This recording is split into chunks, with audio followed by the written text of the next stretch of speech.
Serene Sunday. Happy Father's Day to all the wonderful, wonderful fathers, father-like figures, all of the above. Today we are going to talk about unlearning. Yeah. In life. So we know that in order to grow, that we must learn new things, learn new behaviors. We just have to learn, right? Acquire more knowledge about something, more wisdom, more insight about certain things to grow. We know that. And in recent years, we have been hearing about the process of unlearning. And that's what we need to do. Unlearn certain behaviors to grow. There were a lot of things that I didn't realize was holding me back. I thought what was holding me back was my ignorance to a lot of things, like not knowing, not having access to certain things, but really it was a lot of the things that I had came to believe. Because you got to think about it. Once you believe something, it's almost like a building block. It's like a brick of your foundation or your house that you're building called in this life.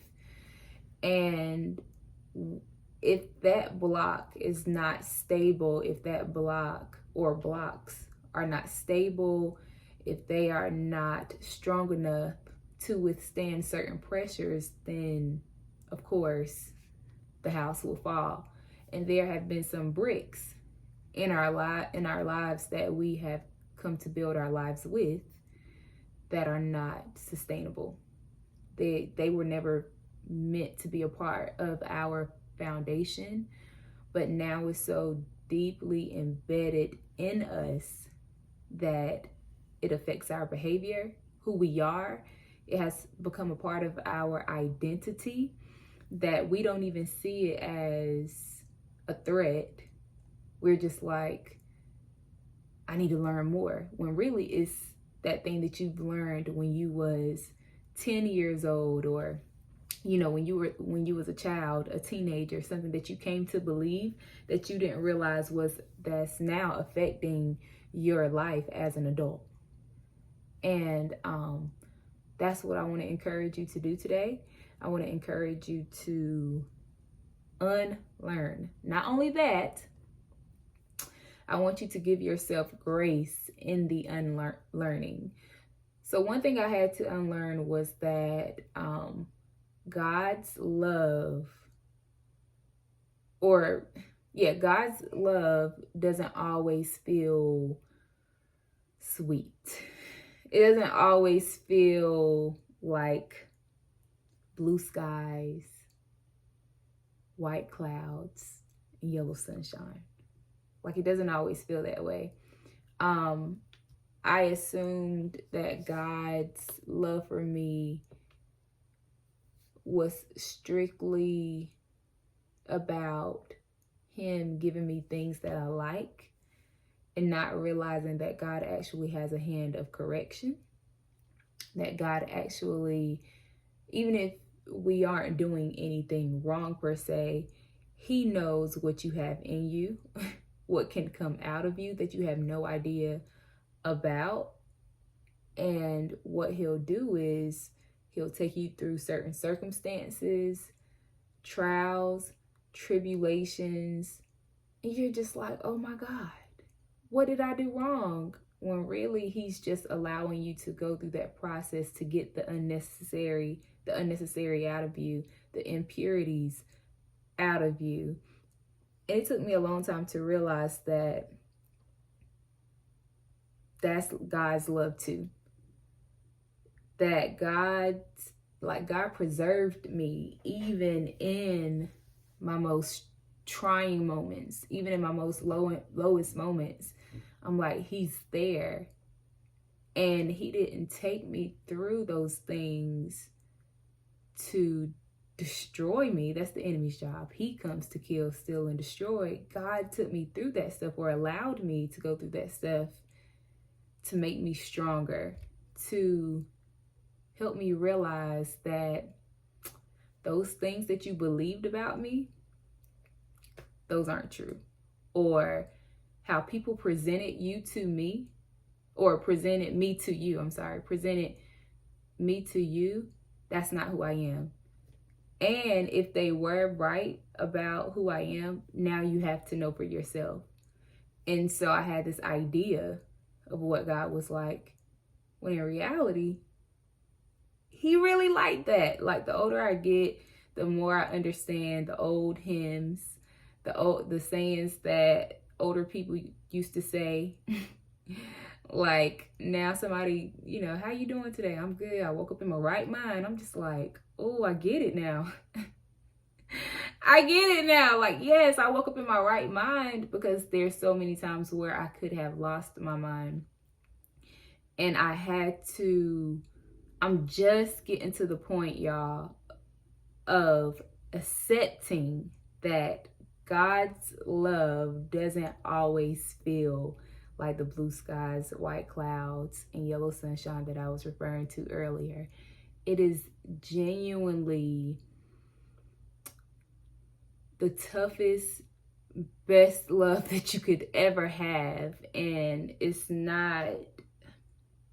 bearable. The yoke is light, as the Bible talks about. It's very light. It don't feel light at the time. But he does want to reveal to you that you've got some work to do. And for those who would like to, rebuttal with what I'm saying, just think about the conditioning process of any athlete. If you want to be the greatest, right? Don't think you're going to be the greatest by just saying that you are the greatest. Don't think you're going to be the greatest or a great athlete just by doing the exercises that you want to do. No, it doesn't work like that. It never has. It's a process that you have to go to strengthen you. And if if life went the way we wanted it to go, we would not be as strong as we are now. I wouldn't. I can't speak for y'all, but I wouldn't be as strong as I am now. And I know I started off saying that this video is about the unlearning, and it is very much so still about the unlearning. And I need for you to unlearn that about God. That, oh, God's telling me to let this go, but this really hurts me when I let this go. So God would never, he don't want me to feel this pain. It's like, no, I'm telling you to let it go, because it's going to destroy you. And even though it's bringing you temporary pleasure or a temporary escape, at the end of the day, it's going to ruin you. It's going to destroy you. You're not going to be fulfilled from it. We all done been through the whole, like, for a fact that you're not supposed to be talking to an individual, be with the individual, but because they're bringing us temporary pleasure, or, we like talking to them, or we like the way they make us feel, but we've caught some red flags and we ignore the red flags because it's just like, oh, it's not that bad. It doesn't, like, in the moment we feel like it doesn't compare to the pleasure that we're getting in that moment. But when that pleasure is done with, when it's over, or when it's not pleasurable anymore, those red flags, all of a sudden, it's a whole bunch of them. And you're just like, who are you? You've changed. And it's like, no, they've been that person. They've been that person. You just ignored it in the beginning because there was something that you wanted in the beginning, and you was willing to sacrifice that because you wanted that. There were so many times, y'all,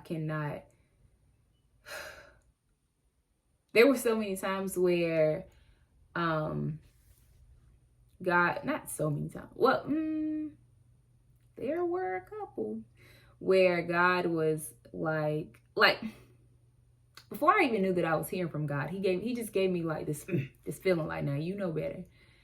And there will be guys that I'm talking to, and I just know that I'm not supposed to be talking to this individual. And I'm just like, but it's fun, Now, I'm not talking about sexual things, of course. Well, I mean, I've it's none of y'all business. But I've never gone all the way, let me just say that. And that, like, I would know that I wasn't supposed to be doing it, or like being around these individuals or entertaining these individuals in any capacity. And when I finally did come across somebody that I did like, I'm just so like, oh my God, this is the person like I'm supposed to be with. Let's get together and make all things better. Not even addressing the fact that I had a whole potential promiscuous spirit inside of me, or I was doing those things because I was suffering from deep abandonment issues and I just wanted attention from guys, right? I didn't address those issues. So when I did want to get into a relationship with somebody, I would try to, all right, I'm done with that over here. It's like, no, that's very much still a part of who I am, because, this is not going to get rid of it. And so I will admit there were some red flags inside of me in the very beginning, or when I was around here trying to date multiple guys at once. Absurd. But when I was, those were the red flags in me. And at that time, I couldn't see for the life of me that, like, when the guy I did want to talk to, when they wouldn't commit, I would freak out. And it took me a long time to realize that I had to, one, not make people responsible for my happiness. But two, I had to unlearn what love is. I thought love was, you get what I'm saying? Like, you be with me because, like, you like me, I like you, we feel something here, let's be together. And it's like, no, people are very much complex creatures. The older I get, the more I realize that. The older I get, the more complex I realize that I am. And the older I get, the more I realize that love takes time. It takes patience. Takes patience. A healthy love that I really, really desire, or that you desire, it takes time. It takes trial and error, and I didn't understand that in the beginning. And I had to, like, to me, love was, you like me, like I said, you like me, I like you, we have something going on here, let's go on dates, let's go to the movies, let's kiss each other, like all this other stuff, let's get married, let's go to church, get married, have kids, have a house, live happily ever after. That's it. I need for y'all to know, these fairy tales that we used to watch, they never got a part 2. And if they got a part 2, it's only an extension of part 1. We are very limited to how these individuals operate on a day-to-day basis. You get what I'm saying? Like, it was never realistic. I mean, of course, it did whatever it needs to do did whatever it was supposed to do for us, like, as children. But now that we are older, it's just kind of like, love doesn't work like that. Like, just had this idea of how I thought love should go. I thought it was supposed to go, like I said, just like that. You like me, I like you. Let's make sure we got something going on for ourselves. Let's go to church. Praise the Lord. Hallelujah. Let's get married. Let's have sex. Let's have kids. Get a house, everything. White picket fence, dog, happily ever after. Let's travel the world. All the things. And it's just like, no time to actually be a human or allow, like, and this, I still very much want those things, right? It's not to say that I don't want those things, but I think I had to unlearn my own timetable of it all, or I had to unlearn how these things were going to be achieved. I was not ready to, like, a lot of people won't admit this, but I was not ready to be in a relationship. Shoot, damn, like, I wasn't even ready to be in a relationship 3 years ago, and I was in a good state. Like, I was in a good state, but I still wasn't ready to join forces with somebody. And now that I'm older, like I said, and now that I've deepened my relationship with God, because it doesn't just come with getting older, but now that I've deepened my relationship with God and I understand what true love is, I'm willing to wait for it even more so, which is crazy because I'll be 29 this month. You know, the biological clock starts ticking, but it's not ticking for me. It's like I know it could happen for me very soon, right? But at the same time, I had to I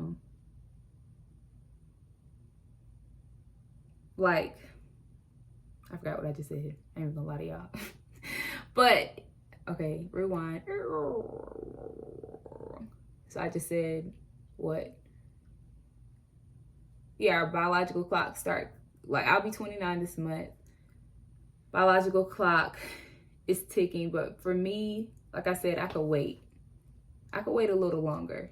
Like I don't feel there's no rush for it because that's how delicate love is. And it took me a while to unlearn that, to unlearn God. So I guess that's what this video is about. It's about unlearning what you think love is, what God's love is. That has been a task for me. But I'm on the other side of it all, and I got a good grip on it now. I do, and I'm so grateful to be in this space, to have the liberty and freedom to love from a different perspective. I thought love was just about possessing a person, or a person only making you feel good. I have disappointed so many people, or I've lost, or a lot of people have distanced themselves from me because I gave them the love that didn't feel good, but it was love regardless. I told them the truth. I held them accountable, and that's a lot for people sometimes. And so, as a result, people distance themselves from me. But that's how I treat myself. I'm very accountable to myself, and so I do the same for others, and they are now relearning what love is. I have people come back to me and just like, Makia, I know you love me because you I appreciate you spinning the block for me. Cause yeah, like life is hard. Life is hard, and going back to what I said about those temporary moments of pleasure are distractions. They're simple distractions trying to keep you away from what God is really trying to do in your life, like the good stuff, like that strong foundation that you need. Like I know I could love a man right now at this point in time in my life because I have no desire to suffocate him with my own ideas or plans for my life. Like, sir, if this is what you know, like, let's just say I met a man who I really, really liked and enjoyed, but he had like a certain plan for his life. But I already have have a revelation about what God is going to do in my life. And I know it doesn't mesh with what he got going on. Dang, I really like you, but I just don't think this is going, like, I don't think it's going to work. And I'm not so obsessed with my plans anymore that I suffocate people, or I no longer try to force people into my picture. Shoot, my picture done changed, you know, like it done changed, child. Like it's not even the same. And I'm just grateful to be here. Y'all, this was a long Serene Sunday. And if you made it to the end of this video, kudos to you. And I hope you heard what you needed to hear. Because I didn't even know I was going to go this long. I think I'm just rambling today. But that's the message for today. I started off just saying unlearning, but this video is about unlearning what you feel that God's love is about, and how you, or love in general. like unlearning your perception of love. Oop, that's the title. That's the title. So thank y'all for joining me today. Make sure you subscribe. Make sure you like, share this message, share this message with someone else if you feel like it was very beneficial to you. And yeah, I'll catch y'all next Sunday.